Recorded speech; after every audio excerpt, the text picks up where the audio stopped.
मैं ये काम कर सका, आप इसको ट्रांसलेट करते हैं आई कुड डू दिस वर्क, ये गलत होता है। तो चलिए शुरुआत करते हैं और समझते हैं कि कुड का इस्तेमाल कहां करते हैं और कुड के बदले ही was were plus able to का इस्तेमाल कहां करते हैं, मैनेज टू का इस्तेमाल कहां करते हैं। देखिए आजकल हर लोग दूसरा आदमी इंग्लिश ही पढ़ा रहा है, अब कहीं भी आप कुड का यूज कर देंगे वो सेंस गलत हो जाएगा। तो दोनों के बीच में डिफरेंस समझेंगे कि कब कुड का यूज होगा, कब वाज वर एबल टू का यूज होगा और कब मैनेज टू का यूज होगा। सबसे पहले ये चीजें देखिए समझिए। ये मैं आपको बता दूं कि इसका जो रेफरेंस है वो कैम्ब्रिज इंग्लिश ग्रामर का है। कैम्ब्रिज इंग्लिश ग्रामर लिखता है कि we don't usually use could to talk about single events that happened in the past. ये मैं नहीं बता रहा हूं, मैंने बहुत सीखा है, ठीक है, बट ये मैं रेफरेंस के तौर पे आप गूगल कर लीजिए, ये सेम सेंटेंस को आपको मिल जाएगा। बट इतने लोग आजकल अंग्रेजी पढ़ा रहे हैं कि कुछ भी बता देते हैं और आप उस पर विश्वास कर लेते हैं, ठीक है। तो समझिएगा कि अगर कोई सिंगल इवेंट पास्ट में हुआ है तो उसके साथ आप कुड का इस्तेमाल नहीं कर सकते। अगर मैं कहूं कि मैं वहां पहुंच पाया तो आई कुड रीच देयर, गलत सेंटेंस है। मैं इस काम को कर पाया, आई कुड डू दिस वर्क, गलत सेंटेंस है। समझिएगा कैसे इस्तेमाल करेंगे। हम बात कर रहे हैं पास्ट अचीवमेंट की, पास्ट अचीवमेंट की, यानी कि पास्ट टाइम में कोई चीज आपने अचीव किया, किसी एक्शन को आप कर पाए। देखिएगा जरा, when actual past achievements are mentioned, यानी कि कोई चीजें पास्ट में आप कर पाए, ध्यान रखिएगा कि कोई काम आप पास्ट में कर पाए, we usually use was were able to और managed to but not couldn't, but not could। ध्यान रखिएगा कि अगर आप ये कहना चाह रहे हैं कि पास्ट में कोई पर्टिकुलर टाइम पे कोई एक्शन था, उसको हम कर पाए, उसको हमने अचीव कर लिया, वो हमने कंप्लीट कर लिया, तो कुड का यूज नहीं होगा। ध्यान रखिए इस बात का। हम यूज करेंगे was were able to का। किसका इस्तेमाल करेंगे? was were able to का, या यूज करिएगा managed to का। इन अफर्मेटिव क्लॉजेस, कौन से? अफर्मेटिव में। This is because they are facts rather than possibilities. अब ऐसा है ना कि जब आप कहते हो कि मैं ये काम को कर पाया, तो आप खुद सोच के देखिए कि क्या ये पॉसिबिलिटी डिनोट कर रहा है। सोचिए, थोड़ा सा डिस्कस करते हैं इसको। मैं फर्स्ट प्राइज जीत पाया, क्या ये पॉसिबिलिटी है या actual happened action in the past है? तो जवाब आएगा sir actual happened in the past है। Actual happened action in the past है कि सर पास्ट में कोई काम कंप्लीट हो गया। सर कुड का यूज आप पॉसिबिलिटी के लिए करते हैं।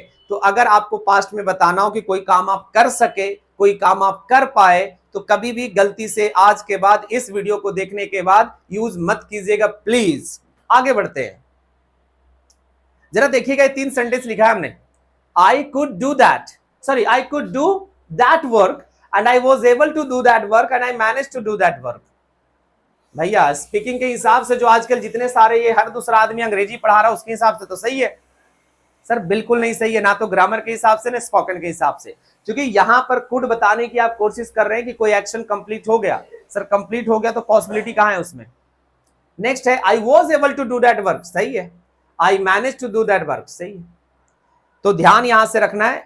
इन शॉर्ट में बता रहा हूं, कभी भी सिंगल एक्शन आप बताना चाहते हैं कि सर एक काम था वो पास्ट में डन हो गया, आप was were able to use करिए, मैनेज टू यूज करिए। अब जरा समझते हैं कि मैनेज टू कब यूज करते हैं, was were able to कब यूज करते हैं, ये सारी चीजों को समझते हैं। ओके, एक सेकंड में देख लूं इसमें एक स्लाइड था हमारा, वो कहीं मिस तो नहीं हो गया? चलिए पास्ट है आपका, ठीक है। तो यहां पर हम थोड़े से मैनेज टू के बारे में समझेंगे, ठीक है, कि मैनेज टू कैसे इस्तेमाल करते हैं। ओवरकमिंग डिफिकल्टी, यानी मैनेज टू आप तब इस्तेमाल करिएगा जब आप डिस्क्राइब कर रहे हैं एक ऐसे सिचुएशन की कि कोई काम आप कर तो पाए लेकिन काफी डिफिकल्टी के बावजूद, यानी बहुत मेहनत लगा उसको करने में लेकिन फाइनली आप उसको कर पाए, आप मैनेज टू का यूज करिए। It emphasis the effort and difficulty involved in achieving the action, यानी ये बताता है आपको कि कितना आपने इसमें एफर्ट लगाया है, ठीक है, कितना डिफिकल्टी उसमें इन्वॉल्व था, तो आप मैनेज टू का इस्तेमाल कीजिएगा। जरा समझिएगा ओवरकमिंग डिफिकल्टी के लिए कैसे यूज करेंगे। Despite the rain he manage to achieve on time, arrive on time. Despite the rain he manage to arrive on time, बारिश के बावजूद वह समय पर पहुंचने में सफल रहा, यानी काफी मुश्किल हुआ होगा जब बारिश हो रहा होगा, स्टिल वो वहां पे पहुंच पाया। तो अब यहां पर यूज नहीं करेंगे कि he could arrive on time, गलत होगा सर, ठीक है।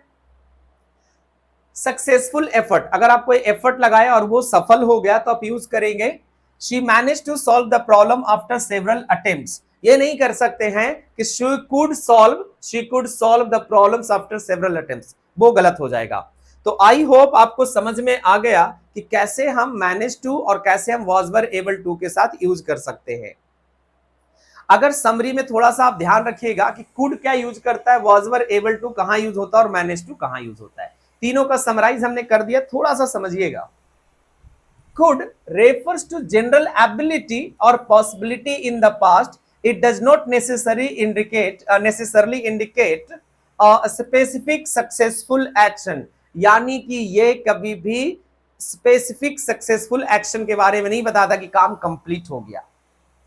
Was were able to use to specific instances where someone had the ability and successfully did something on a particular occasion, यानी वो सक्सेसफुली उस काम को कर पाया। तो जब भी आप पास्ट में सिंगल एक्शन को कह रहे कि काम कर पाया, then was were able to। अब अगर सिंपली आप सिर्फ पॉसिबिलिटी की बात कर रहे हैं तब कुड, लेकिन यूज इसका अकेले सेंटेंस में नहीं होता है। अब कैसे यूज होता है ये अभी हम लेटर ऑन थोड़ा सा आपको समझाने की कोशिश करेंगे। Manage to emphasis successful despite difficulty, यानी मैनेज का यूज अब तब बताइए करिएगा जब आप बताने की कोशिश करें यार बहुत मुसीबत थी, बहुत परेशानी थी, उसके बाद भी वो कर पाया। तो वाज वर एबल टू, और इसमें समझिएगा कि इसमें एबिलिटी था, यानी ये कुड का एकदम एक्चुअल सब्स्टिट्यूट है, कि कुड का एक्चुअल सब्स्टिट्यूट जो कि काम हो गया, आप was were able to use कर दीजिए। ये करिए तब जब पास्ट में बहुत सारी डिफिकल्टीज थी, उसके बाद आप काम कर पाए तो मैनेज टू, ठीक है। ओके अब यहाँ पे खत्म है, बट अभी हम खत्म नहीं करेंगे, अभी हम आपके लिए लेंगे एक स्लाइड और आपको यूज करके बताएंगे कुड, कि कुड कैसे इस्तेमाल करेंगे, ठीक है। चलिए, अगर हम कुड को बात करें तो कुड का यूज कैसे होता है, जरा इसको समझिएगा। कुड का जनरली हम पॉसिबिलिटी बताने के लिए करते हैं, तो अगर आप ऐसे लिखते हैं आई कुड डू दिस व्हेन, एक second, I could do this when I was a kid. When I was a kid. जब मैं बच्चा था तो ये चीजें कर सकता था, यही चीजें कर सकता था, जो भी आप हिंदी करना चाहें, ठीक है। तो कुड का यूज बेसिकली आप व्हेन वाले टाइम क्लॉज के साथ करते हैं, यानी ये अकेले इस्तेमाल गलत माना जाएगा, ठीक है। इतना पॉइंट समझ में आया।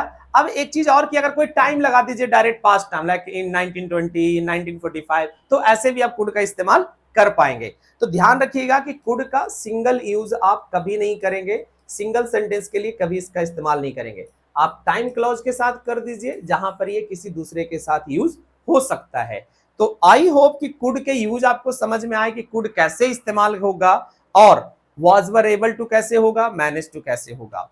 किसी तरह का तकलीफ हो, कोई मन में डाउट हो तो आप कमेंट करिएगा, ठीक है।